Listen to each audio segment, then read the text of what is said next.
आज मौला अली की मोहब्बत और मौला अली से इजहार मोहब्बत यानी मवद्दत हो रही है, तो ये इरादा परवरदिगार है। हम किसी की मोहब्बत किसी के दिल में डाल नहीं सकते।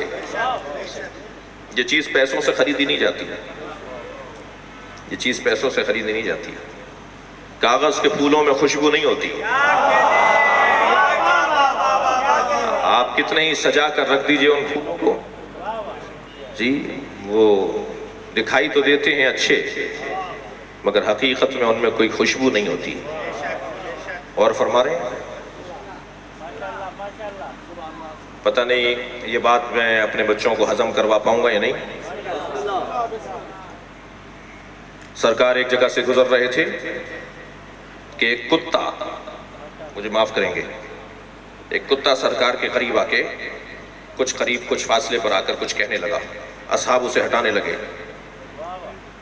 नबी ने फरमाया इसे नहीं हटाओ, ये मुझसे कुछ कह रहा है। जब वो बोल गया और चला गया तो हजरत से पूछा साहबा इकराम ने, या रसूलल्लाह ये क्या कह रहा था? तो हजरत ने फरमाया ये मुझसे कह रहा था कि आपके फलां सहाबी ने मुझे अली के दुश्मन से ताबीर किया है। इनसे कहिए मुझे कुछ भी कहें मगर अली का दुश्मन ना कहें।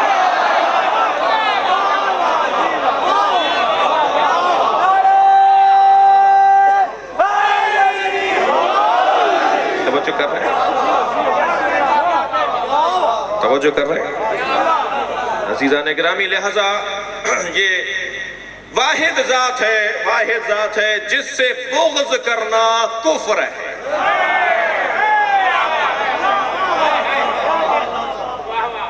मैं फिर दोबारा यादा कर रहा हूं, अपने जुमले को दोहरा रहा हूं, कोई ऐसी बात नहीं करूंगा जो सुन्नी किताब से ना दिखा सका। किसी सहाबी को यह फजीलत हासिल नहीं है, किसी हस्ती को यह फजीलत हासिल नहीं है कि जिससे कोई नफरत करे तो वो काफिर हो जाए। तवज्जो कर रहे हैं, सिर्फ अली की जात है।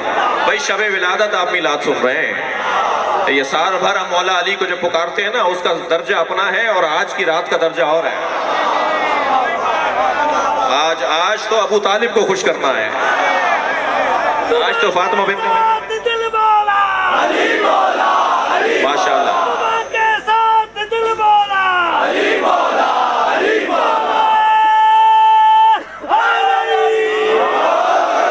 माशाअल्लाह माशाअल्लाह। तवज्जो है, वाहिद जात है जिससे नफरत करना कुफ्र है और जिससे मोहब्बत करना ईमान है। मोमिन वो हो नहीं सकता जो है अलवी और हैदरी और मौलाई ना हो। जी काफिर वही है कि जो अली से बुग़्ज़ रखता हो। दरबार मामून रशीद है, मेरे मौला रज़ा की कुर्सी बराबर में लगी हुई है। एक शख्स ने खड़े होकर कहा कि आपका अकीदा यह है कि अलीयुन क़सीमुन नार वल जन्नह, अली जन्नत और दोज़ख के तक़सीम करने वाले हैं। मेरे मौला ने फरमाया ये हमारा अकीदा ही नहीं है, नबी का फरमान है। तवज्जो कर रहे हैं? उसने कहा ये कैसे मुमकिन है जन्नत और दोज़ख को अली तक़सीम करेंगे?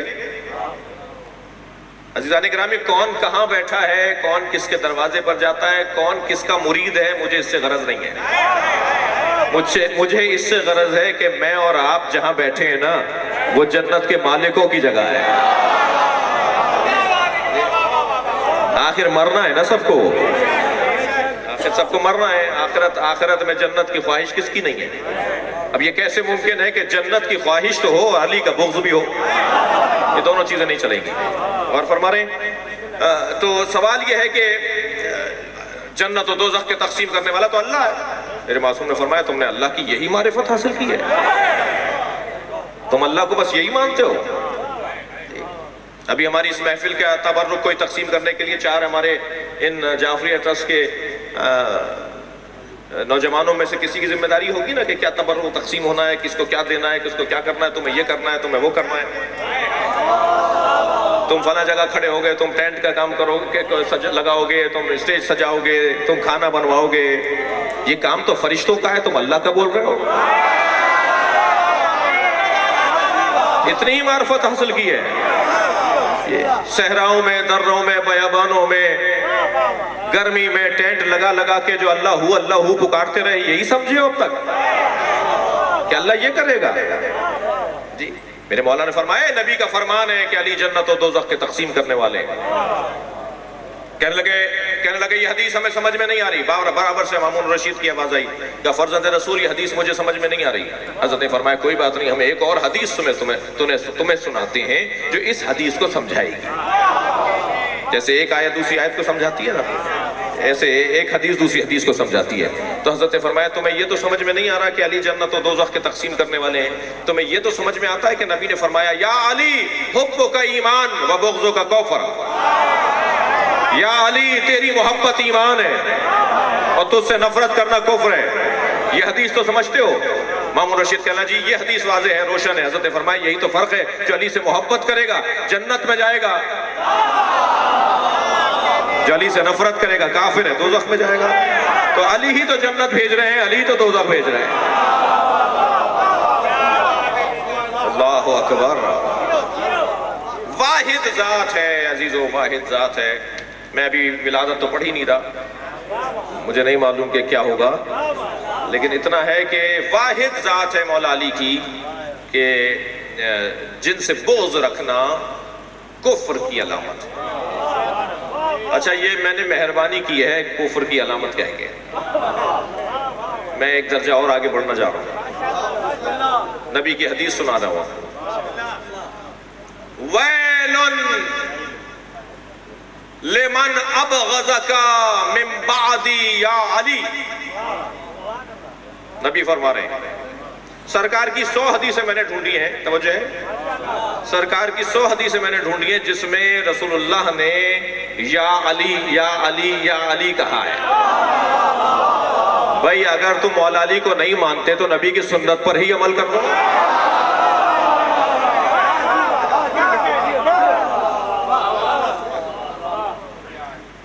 वैलुन लिमन अबग़ज़का मिन बादी या अली। जहन्नुम है, आग है उसके लिए जो मेरे बाद तुझसे बुग़्ज़ रखे ए अली। इसका मतलब यह है कि नबी के बाद बुग़्ज़ होना था, कुछ होना था जो बादी का लफ्ज लगाया है नबी ने।